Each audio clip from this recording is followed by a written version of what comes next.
pemimpin itu udah Ya betul. udah biasa menderita. Dengan yang disampaikan oleh Katanya ibu Ustadz kota itu Eka lebih Permati. kejam daripada ibu tiri. Pengadilan gitu ya. dan penjara itu disebutnya sebagai ultimum remedium. Teman ngopi itu di teman Jalan, ngopi, pokoknya udah jalan mantap. Selamat datang di teman ngopi. Teman-teman ini tentang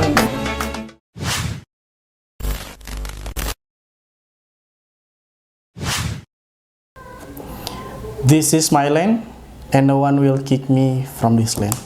Yasser Arafat. Assalamualaikum warahmatullahi wabarakatuh. Selamat datang kembali di Teman Ngopi, teman ngobrol perkara pemuda Persatuan Islam. Dan kali ini bersama saya kembali Jibril Abdurrahman, akan ditemani oleh teman ngopi paling utama ini Kang Ibrahim Nasrul Haq Al-Fahmi, Ketua Umum PP Pemuda Persatuan Islam. Gimana kabarnya, Kang? Alhamdulillah, Kang Jibril sehat. Sehat selalu ya, mudah-mudahan selalu sehat. Amin. Semua teman-teman Ustadz asatid di pimpinan pusat Pemuda Persatuan Islam khususnya, mudah-mudahan selalu sehat dan selalu semangat dalam menjalankan roda jamiah. Amin, insyaallah. Kang Fahmi, kita Siap. hari ini kan ngobrolin tentang bagaimana sikap kita tentang Palestina ya. Betul. Beberapa hari ke belakang, teman-teman sekalian, saya ingatkan kembali bahwa ada terjadi serangan yang sebenarnya saya lihat sepadan dari kedua belah pihak. Pada awalnya. Pada awalnya sepadan di dua belah pihak, dan akhirnya tetap Palestina ternyata Ya. sulit untuk melawan kembali. Nah, tapi kita tidak membicarakan tentang perang ya. Kita akan membicarakan tentang sejarah dan kemudian hak-hak yang ada di negeri suci, di tanah suci Yerusalem dan sekitarnya. Oke. Baik. Nah, teman-teman sekalian, saya sampaikan terlebih dahulu bahwa Kang Fahmi ini adalah sarjana pendidikan sejarah ya, Kang. Jadi, bukan. menurut saya ini akan sangat tepat jika pembahasannya dibahas oleh Kang Fahmi secara langsung. Baik, Kang, ini ada pertanyaan yang awal masuk adalah sebenarnya kapan sih mulai terjadinya chaos di negara Palestina atau di tanah Palestina tersebut? Kalau kita ngomongin tentang kejadian yang terbaru ya, yang sampai sekarang kurang lebih berapa tahun? 50 tahun ya? Berlangsung sampai sekarang. Iya, tahun 48. Oh, lebih berarti? Lebih. 70 tahunan? Ya. Oke. Itu gimana awalnya, Kang? Oke, baik. Bismillahirrahmanirrahim. Terima kasih atas ajakan ngopinya, Kang Jibril. Pertama, saya klarifikasi dulu. Memang betul saya secara akademik belajar sejarah ya. Tapi kalau ditanya lebih dalam, lebih detail tentang sejarah Palestina ini, juga tidak bisa dikatakan sebagai pakar begitu ya. Oke. Cuman beberapa informasi yang saya pelajari ataupun kaji sedikit banyak menceritakan tentang bagaimana latar belakang mengapa ada negara ilegal yang bernama Israel itu. Ilegal. Oke. Ilegal. Ini belum apa-apa udah panas langsung. Langsung ilegal, Israel ilegal. Oke. Sebetulnya ini adalah wawasan umum yang banyak sudah diketahui dan difahami oleh banyak kaum muslimin tentang latar belakang atau asal-usul mengapa terjadinya penjajahan, pencaplokan wilayah secara tidak resmi yang dilakukan oleh otoritas Israel. Ya. Begitu. Waktu itu awal-awalnya organisasi Zionis ya. Nah, betul. Jadi seperti yang kita tahu bahwa ketika kekhalifahan Utsmani, Turki Utsmani ini sedang memimpin kaum muslimin,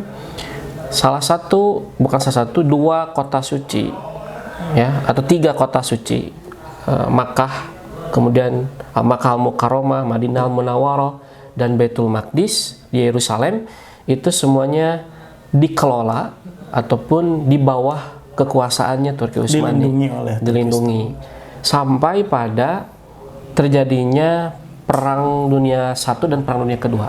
Oke. Gitu. Ini sebetulnya wawasan yang sebetulnya bisa dibaca dimanapun teman-teman ya. Begitu. Nah, ketika terjadinya atau meletusnya Perang Dunia Pertama, yang waktu itu Turki Utsmani harus berhadapan-hadapan dengan sekutu ya, Inggris Raya atau negara-negara ya, Inggris Raya, Amerika, Perancis dan lain-lain. Waktu itu karena Turki berhadapan-hadapan ya, maka karena takdir perang dunia pertama Turki Utsmani kalah, Sekutunya Turki pun kalah karena ya waktu itu Soviet kalau nggak salah ya. betul. Oke. Waktu itu Soviet, maka wilayah-wilayah kekuasaan negara yang dikalahkan itu dicaplok atau diambil alih. Diambil ya. Oke, itu kayak harta rampasan lah ya kalau di zaman Nabi itu. Tapi ini tanah rampasan. Nah, ini tanah rampasan. Nah, sebetulnya isu tentang Yahudi di Eropa itu sudah lebih lama ya menjadi persoalan negara-negara Barat. Oke, seperti yang kita tahu mungkin teman-teman ada istilahnya tragedi Holocaust di Jerman ketika Nazi. Jauh sebelum itu kan gitu. itu perang dunia kedua kalau Holocaust. Berarti yang awal-awal Freemasonry itu. Ya, jadi Holocaust itu nanti di perang dunia kedua. Efek Ya, lah. betul. Nah, jadi sebetulnya kita pertama perlu kita rinci satu persatu. Yang namanya Palestina ataupun yang waktu itu adalah bumi Syam masuknya. Yap. Sepanjang sejarahnya adalah sebuah negeri yang diperebutkan oleh berbagai kekuasaan. Oh, Palestina itu Syam. Masuk ke dalam bumi Syam. Masuk ke bumi dalam Syam itu tidak hanya Suriah sekarang, tapi di situ ada Palestina. Dari baratnya Palestina, mungkin betul. Kemudian ke sananya Yordania, Yordan begitu. Nah, bumi Syam ini sepanjang sejarah mengalami tragedi demi tragedi perebutan kekuasaan. Oke, teman-teman sekalian mungkin bisa dilihat di maps bahwa tanah Palestina itu diapit oleh 3 benua secara langsung. Ya, betul. Asia, Eropa, dan Afrika, iya, yang memang langsung ke Laut Mediterania dan itu sangat strategis untuk ditempati lah. Betul, gitu. betul, Meskipun betul. gersang, tapi punya nilai ekonomis. Betul. Kita mikir masuk ke ranah politis nih. Sebetulnya kalau membicarakan sejarah bumi Syam ini, kita bisa menggunakan berbagai pendekatan ya. Ya. Bisa menggunakan pendekatan teologis yang kemudian sumbernya ada dalam kitab suci. Tidak hanya dalam Al-Quran, tapi dalam Torah, dalam Injil atau Bible juga ada. Ada ya disebutkan. Terus terkait perebutan ini, bahkan sebelum Nabi Muhammad SAW wafat pun, memang Nabi Muhammad SAW berupaya untuk membebaskan wilayah bumi Syam itu dari kekuasaan Romawi waktu itu ya. Bizantium. Ya. Bagaimana contoh misalkan ada Usamah bin Zaid kemudian diutus oleh Nabi Muhammad SAW untuk membebaskan Palestina. Nah, kemudian setelah zaman Nabi Muhammad SAW, para kekhalifahan juga sama. Bahkan ketika zaman Khulafaur Rasyidin, Umar bin Khattab juga akhirnya berhasil menguasai atau membebaskan Palestina dan menjaga teman-teman sekalian. Jadi bukan cuma ngambil, tapi menjaga dan menjamin keamanan seluruh warga di situ termasuk agama yang lain. Ya, karena memang di situ ada 3 situs suci bagi 3 agama, ada Islam, Yahudi, dan Kristen. Gitu. Nah, mengapa ada 3 situs suci? Panjang lagi sejarahnya. Ini berkaitan dengan sejarahnya Bani Israel di situ. Ada sejarah Musa di situ, ada Ibrahim di situ, ada Isa di situ ya. Betul. Wah, luar biasa. Itulah yang kemudian menjadi argumentasi yang disampaikan oleh orang-orang Yahudi bahwa Yerusalem dan sekitarnya adalah tanah yang dijanjikan bagi mereka. Tapi kita jangan berhenti di situ. Karena menurut Allah Subhanahu wa taala dalam surat Al-Isra ya, ayat keempat, Bani Israel itu melakukan kerusakan marrotaini 2 kali.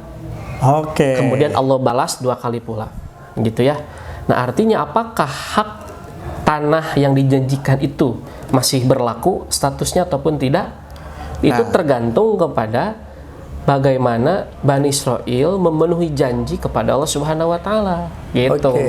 Jadi logikanya gini, apakah memang layak seorang yang sudah berkhianat 2 kali itu diberikan lagi haknya itu? Nah, iya betul. Begitu ya? Iya, betul. Jadi lalu sebenarnya urusan tanah tersebut itu haknya hak siapa, Kang? Nah, begini. Kalau kita perhatikan surat Al-Isra yang tadi ayat keempat, bahwa Bani Israel itu melakukan kerusakan 2 kali. Ada yang mengatakan sudah dilakukan, para ulama tafsir itu. Ada yang mengatakan baru 1 kali membuat kerusakan. Kerusakan yang paling besar adalah di mana mereka melakukan pembunuhan kepada para nabi dan rasul, ya, dan juga tahrif terhadap terhadap Torah kepada Taurat, gitu. Isinya diganti, dirubah dan lain-lain. Hukum-hukum syariatnya kemudian diputarbalikan. Makanya kenapa hadirnya Yesus ataupun Isa kepada Bani Israel salah satunya adalah untuk melawan tahrif yang dilakukan oleh rabi-rabi Yahudi yang oknum rabi Yahudi waktu itu yang menghalalkan riba. Sampai kalau kita lihat di Google itu banyak gambar di mana Nabi Isa itu menjungkir balikan meja yang waktu itu digunakan untuk menulis itu. Bukan transaksi riba itu. Oh, gitu. Oke. Nah, itu salah satu pengerusakan yang pertama. Dan sampai Nabi Isa diangkat oleh Allah Subhanahu wa taala, persekusi terhadap para nabi dan rasul itu tidak pernah berhenti. Gitu. Nah, makanya Bani Israil itu pernah mengalami balasan dari Allah. Ini juga janji Allah di ayat kelimanya itu dalam surat Al-Isra. Firman Allah, kami akan menghadirkan hamba kami yang kuat. Nah, ternyata dibalas ketika orang-orang Yahudi ini diboyong semuanya, diperbudak ke Babilonia oleh Nebukadnezar. Oh, berarti Ini panjang banget Kang Jibril kalau sejarah-sejarah yang lamanya. Oke. Nah, berarti kalau kita ngomongin tentang orang Yahudi ya, orang Yahudi itu pernah eksodus ke Mesir, kemudian ke Babilonia, kemudian ke Eropa. Berdiaspora ke berbagai tempat. Wah, luar biasa sekali ya. Nah, kenapa? Sebagian orang-orang Yahudi ini melakukan diaspora, dan kita perlu tahu loh, tidak semua orang Yahudi itu ingin kembali lagi ke sana. Tidak semua. Kenapa? Karena di antara mereka ada yang memahami status tanah yang dijanjikan itu sudah tidak berlaku lagi. Oke. Gitu. Atas perilaku leluhur ataupun nenek moyang mereka yang melakukan pembangkangan terhadap aturan-aturan Torah. Itu berarti orang-orang Yahudi yang sadar. Gitu. Nah, dan yang menarik ini Kang Jibril, Allah Subhanahu wa taala ini sudah menggaransi bahwa Yerusalem, Baitul Maqdis gitu ya. Ini akan diwariskan kepada orang-orang yang soleh. Pertama, kalau kita sebagai seorang muslim, kita bisa menemukannya atau membacanya di dalam surat Al-Anbiya ayat 105. Bunyinya seperti apa, Kang? A'udzubillahi minasyaitonirrajim.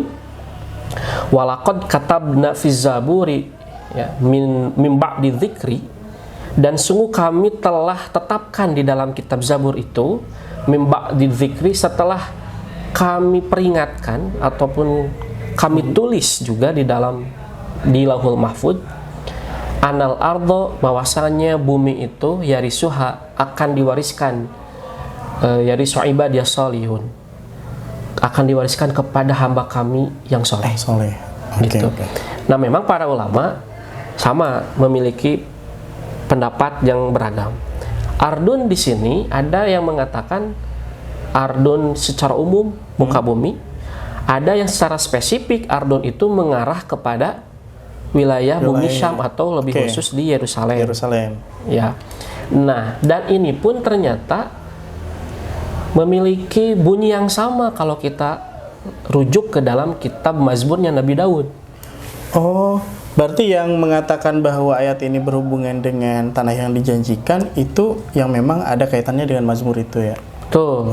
Nah, dikarenakan Bani Israil itu sudah tidak memegang ketaatan dan kesolehan, maka sudah ditetapkan oleh Allah.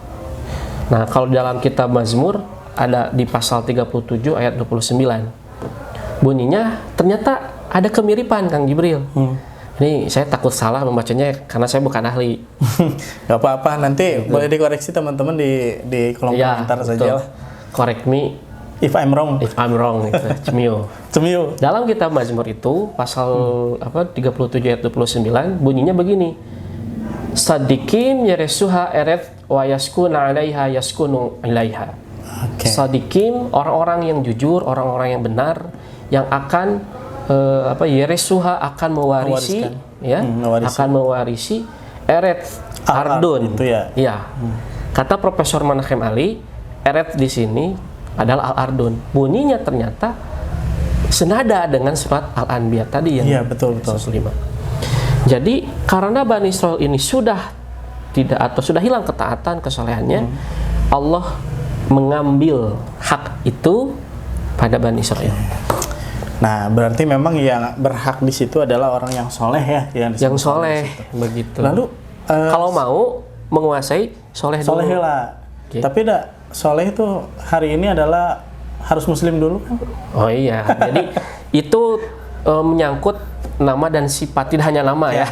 Iya, betul. Sifatnya harus soleh, Yap. artinya akidahnya harus hanif, Harus lurus ya. harus lurus. Kemudian ketaatan penghambanya kepada Allah harus diwujudkan dalam ibadah-ibadah. Oke. Kemudian bagaimana memperlakukan manusia dengan baik, gitu. Oke. Pertanyaannya adalah, kalau hari ini tanda petik Yahudi, sebetulnya bukan Yahudi ya secara umum, tapi Zionis Israel, ya laknatullah alaihim, mereka hendak berkuasa di tanah itu, bisa tidak Soleh dulu. Nah, membuktikan bahwa mereka layak. betul, membuktikan kelayakan, kemudian mewujudkan prasyarat-prasyarat tadi. Oke. Gitu. Jadi bukan perihal ini harus dikuasai oleh turunan Bani Israel atau orang-orang Arab Palestina. Bukan hanya itu. Di situ ya? Bukannya saja di situ. Nah, inilah yang kemudian nanti kita harus meluruskan sikap kita dalam membela Palestina itu dari sisi mana saja. Oke, baik. Gitu. Teman-teman sekalian, semakin menarik pembahasannya, dan sebelum kita lanjut, ini saya sudah seret dari tadi Kang, ada TGM 99. Siap. Ini adalah sponsor kami, alhamdulillah. TGM 99, terima kasih telah mendukung kegiatan pimpinan Pusat Pemuda Persatuan Islam. Kegiatan apapun itu selalu disupport oleh TGM 99, dan saya yakin TGM 99 sudah berdiaspora di PW. Seperti Yahudi. Enggak. Jangan seperti Yahudi. Mangga Kang. Baik, silakan. Turun.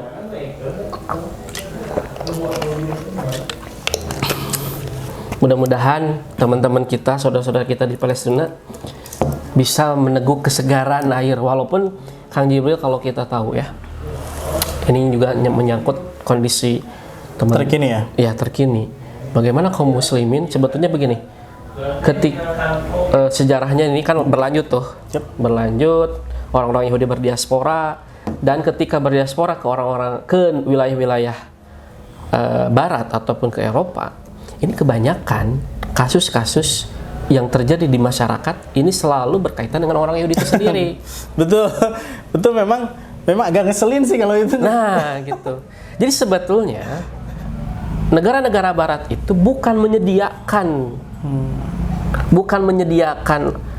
tanah sebuah negeri untuk orang-orang yang bukan, tapi mereka membuang, mengusir. Sekali. Itu yang ada di pikiran saya. Kenapa? Waktu itu kan dari Jerman itu kan ngegeser itu ke Inggris dan sebagainya. Kemudian Palestina ada di bawah naungan Inggris, dan orang Yahudi karena mengambil dari Turki Utsmani. Betul. Kemudian orang Yahudi turun dari kapal? Kapal laut ya. Dari kapal dengan spanduknya, apakah kalian akan menendang kami sebagaimana orang-orang Eropa menendang kami? Kalimat itu. Itu fakta sejarah yang sebetulnya orang-orang Yahudi ini, mereka itu sebetulnya ditendang. Itu ketika sudah terjadi diaspora itu, mereka tidak diterima di negeri manapun. Hanya Palestina lah yang menerima mereka. Sebetulnya ada beberapa gelombang perpindahan ataupun kepulangan orang Yahudi ke Palestina yang waktu itu diterima secara terbuka oleh kaum muslimin di Palestina, ya, yang waktu itu juga masih dikuasai oleh Turki Utsmani. Makanya kita tahu ada perbincangan Theodor Herzl, seorang pencetus Zionisme, itu ya? Yang dia itu memohon-mohon kepada Sultan Abdul Hamid untuk menyediakan tanah untuk orang Palestina. Ternyata ketahuan tujuan mereka untuk mendirikan sebuah negara yang batasnya itu antara sungai Nil dan juga sungai Efrat. Makanya kita lihat di lambang bendera Israel itu kan itu ada garis atas bawah. Atas bawah. Oke. gitu. Itu Neil dan Efrat. Efrat begitu. Oke. Saya pernah punya buku novel sebenarnya waktu itu. Judulnya My Salwa My Palestine. Itu menarik buat saya karena dilihat dari sudut pandang seorang Palestina yang dia itu ceritanya dari pra kedatangan Zionis. Ya. Yang mereka itu berteman 3 orang si anak Yahudi Ishak namanya, orang Muslim Ismail, dan satu lagi orang Kristen siapa namanya, dan itu ternyata menghancurkan persahabatan karena si Ishak ini harus jadi tentara Zionis waktu itu. Oke. Dan itu sangat miris ya teman-teman sekalian, dan itu diambil dari kisah nyata bahwa awalnya kehidupan di Palestina itu damai-damai saja. Betul. Bahkan ketika Indonesia dijajah Palestina tidak ada masalah sama sekali. Akhirnya datanglah Zionis, kemudian semuanya kacau balau sampai sekarang. Betul. Jadi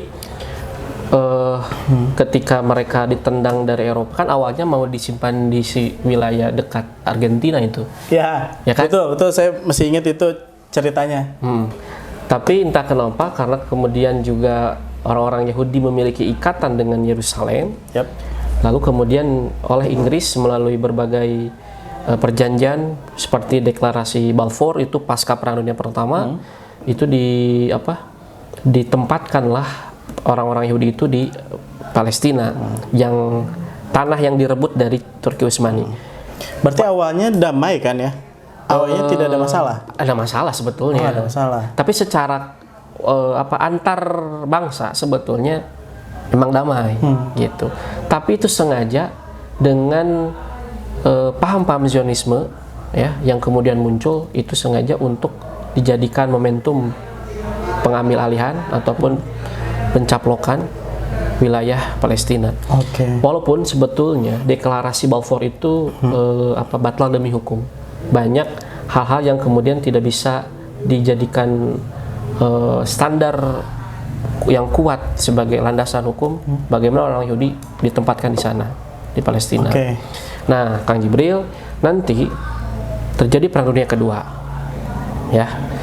Cerita Holocaust yang memang bisa jadi iya ataupun tidak, itu dijual oleh orang-orang Yahudi untuk melakukan flying victim. Ya. Bahwa mereka yang paling terzolimi, sengsara, ya, mereka jadi korban gitu, sehingga membuat atau memvalidasi tindakan-tindakan yang ilegal dilakukan oleh orang-orang Zionis. Karena misalkan mereka sebagai kaum yang tertindas, lihat perlakuan bangsa lain kepada orang-orang Yahudi, mereka mencari muka, mencari perhatian, empati dan simpati dari berbagai kalangan, termasuk diantaranya kaum muslimin sebetulnya. Nah, sehingga kemudian nanti yang memperparah bagaimana atau memperkuat orang-orang Zionis ini mengambil alih Palestina Dan membuat kekacauan di situ. ya, di sana tentu di belakangnya didukung oleh Inggris dan Amerika. Diberlakukannya perjanjian Sykes-Picot, di mana Turki Utsmani harus betul-betul melepaskan wilayah Palestina, tanah tersebut. Bahkan kekuasaan Turki Utsmani menjadi semakin menyusut begitu. Nah, sebetulnya Kang Jibril, ini jadi penyakit hati dan juga kejahatan berkumpul, bermuara, dan kemudian berangkulan untuk melawan satu musuh yang sama, yaitu Islam. Sebetulnya ada dendam yang begitu besar dari orang-orang Barat, Eropa, terhadap kekuasaan Islam. Bayangkan, Eropa itu hampir seluruhnya dikuasai oleh Islam, ketika di selatannya dikuasai di Andalusia oleh kekuasaan Arab yang waktu itu dari Umayyah II. Kemudian di sampai timurnya, Maroko ya, sampai barat. Betul. Kalau dari Maroko awalnya itu. Tinggal nyebrang ke Spanyol. Karena kan Tariq bin Ziyad dari situ nyebrangnya. Nah, kemudian di sebelah utara agak timurnya ini hampir dikuasainya oleh Turki Utsmani. Bayangkan. Ada kedengkian yang luar biasa muncul dari musuh-musuh Islam yang ada di Eropa. Mereka dendam, dan apalagi kalau misalkan di Andalusia itu, bagaimana Ratu Isabella dan Raja Ferdinand itu betul-betul mengusung reconquista, penaklukan kembali, perebutan wilayah yang telah dikuasai oleh Islam dan melakukan balas dendam. Oke, jadi tidak berhenti di pengambilan kembali. Ya, Tapi memang itu yang terjadi teman-teman sekalian, termasuk ketika perang salib ya. nah, Bahwa ketika orang Islam berkuasa, kemudian datang tentara salib, lalu mereka menghabisi semua orang Muslim di situ tanpa ampun. Dan itu bisa dilihat teman-teman, ini bukan hanya sudut pandang dari Muslim. Silakan buka atau tonton film Kingdom of Heaven, meskipun mereka itu, meskipun orang Kristen banyak yang tidak suka dengan itu, tapi itu adalah salah satu kisah yang diangkat dari sejarah, dan ada statement bahwa apakah kalian akan membantai kami seperti kami membantai kalian waktu dulu? Salahuddin bilang, I'm not those men, I'm Salahuddin. Saya bukan orang-orang yang seperti itu. Saya ini Salahuddin. Kayak gitu kan. Betul. Nah, jadi memang kalau dari sudut pandang sejarah Islam, ini adalah kelanjutan dari perang Sabil atau perang salib ya. Yang terjadi terutama episentrumnya selalu ada di Palestina. Oke, lalu Kang, sebenarnya ngobrolin tentang konflik Palestina dan Israel ini, kita tuh ngomongin agama atau politik sih sebenarnya? Oke, jadi sebetulnya kalau berbicara, ada yang mengatakan ini kan urusan politik sekarang. Iya betul. Ya, baru muncul beberapa orang. Betul. Sekarang kesininya gitu. Kalau bicara tentang konteks perebutan wilayah, itu memang berkaitan dengan politik ya, politis sekali gitu. Ya, politik yang itu didorong dari kedengkian antaragama. Begitu. Politik yang didorong oleh kedengkian antaragama atau atas agama. Ya, balik lagi ke yang tadi ya, bahwa waktu itu Islam sedang berkuasa dan ada tujuan lain dari Eropa untuk membantai lah istilahnya. Betul. Nah, makanya kita sebagai seorang Muslim ini tidak bisa memisahkan apakah ini politik atau agama. Karena memang dua-duanya ada di situ. Gitu. Memang ada yang mengatakan ini bukan urusan agama karena tidak semua orang Yahudi itu memusuhi Islam. Betul. Tidak semuanya Yahudi Muslim. Karena yang memusuhi Islam itu adalah Zionis. Hari ini itu. Zionis yang yang mereka ini mengaku-ngaku sebagai bangsa Yahudi. Oke, ternyata di Yahudi juga ada radikalnya kan, teman-teman. Nah, jadi terkait suku ke-13. Organisasi radikal Yahudi itu adalah Zionis. Zionis sebetulnya. Suku ke-13 itu apaan? Jadi begini. Nabi Yakub itu kan punya putra 12 ya. Oh iya, benar. Nabi Yakub kan digelari Israel. Israel itu ya. Anak-anaknya Bani Israel. Nah, Israel atau pilihan Allah. Il itu adalah Allah, Tuhan.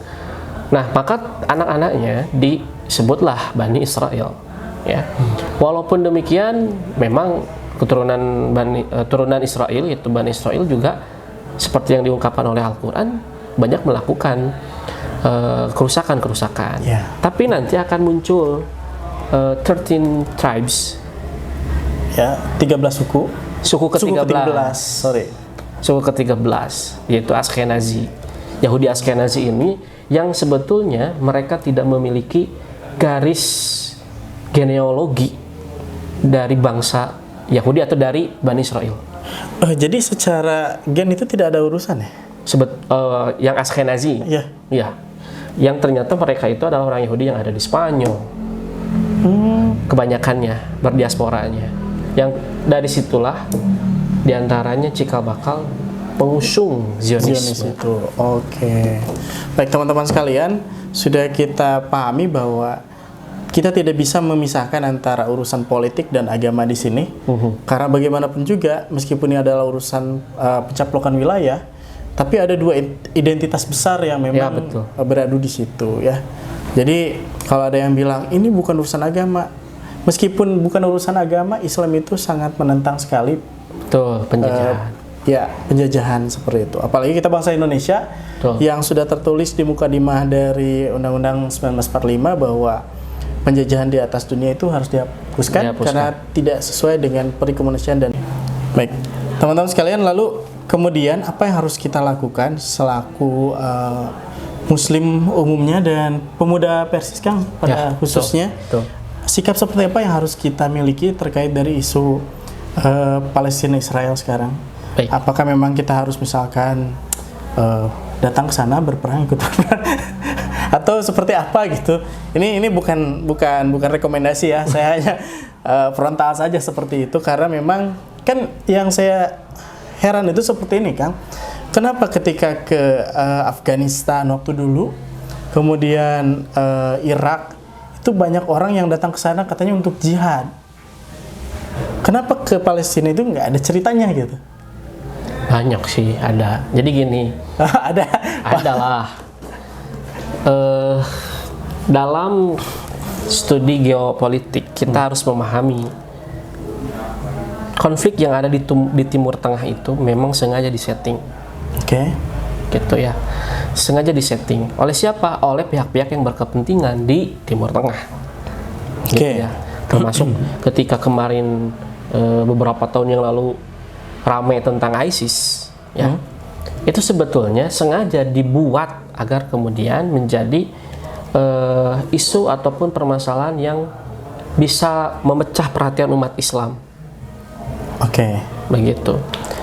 Nah, pada akhirnya banyak kok sumber-sumber yang mengatakan bahwa ISIS itu bentukan negara-negara Eropa begitu ya. Kalau satu orang yang bilang mungkin nggak bisa dipercaya ya, tapi ini banyak Ini sekali. banyak, bahkan diakui termasuk oleh Hillary Clinton, istrinya Bill Clinton yang mengungkap itu. Oke, iya betul. Saya pernah nonton videonya Hillary Clinton di itu. Pokoknya waktu itu sedang berpidato dan bercerita bahwa kita tentang Islamic State ini kan kita yang buat, kayak Iya, bilang gitu. betul. Akhirnya kan gitu. Kenapa? Karena untuk menutupi kepentingan mereka di Timur Tengah. Oke. Gitu. Di Timur Tengah itu kepentingan negara-negara Barat itu besar sekali. Kenapa? Perihal sumber daya alam, Industri juga. gas, ya, Oke. minyak. Terus kemudian ada berkaitan juga dengan Industri alat perang. industri alat perang. Kemudian berkaitan dengan agama juga tentu ya, Tentu. dan lain-lain.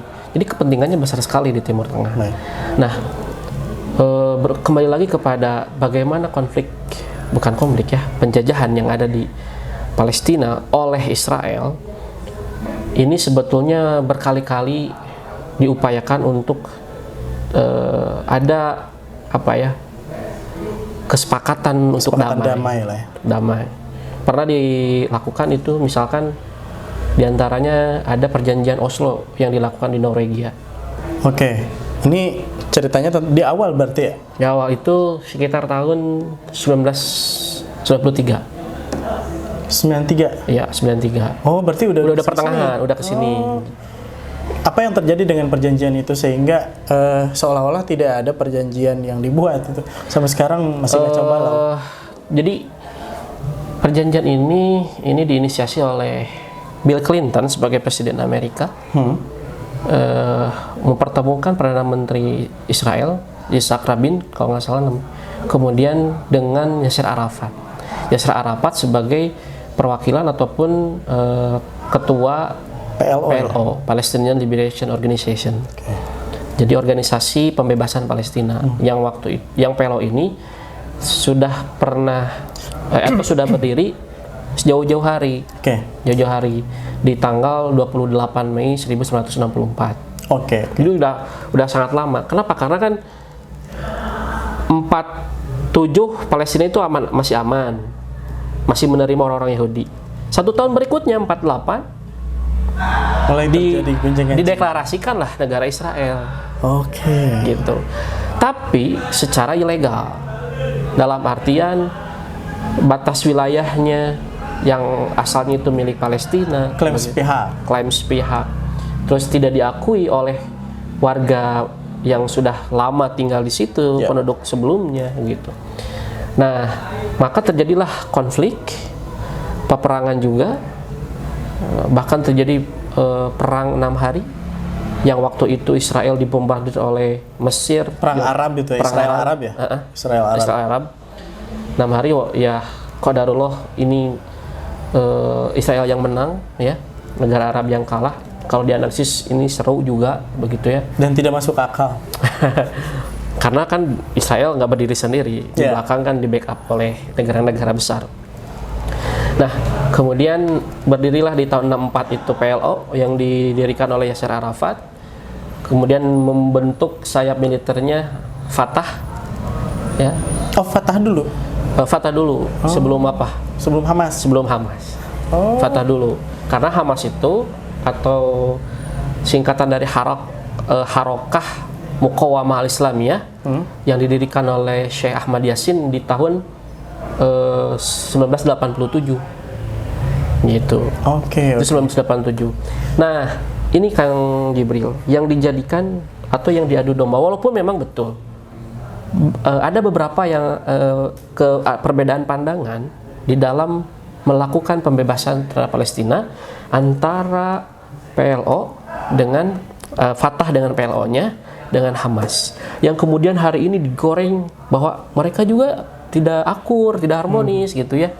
Yang diakui oleh negara, oleh PB itu kan PLO, bukan Hamas. Makanya hari ini Hamas disebut-sebut sebagai gerakan teroris gitu. Oke, dan Hamas itu istilahnya dikurung di Gaza gitu. Nah, Hamas di Gaza, Fatah itu di Yerusalem, Oke. bahkan sampai ke tepi Tepi barat, ya West Bank yang berbatasan dengan Jordania. Ya. Begitu. Nah, sebetulnya banyak cara dalam memperjuangkan kebebasan Palestina. Bukan berarti cara yang berbeda itu bertentangan. Oh.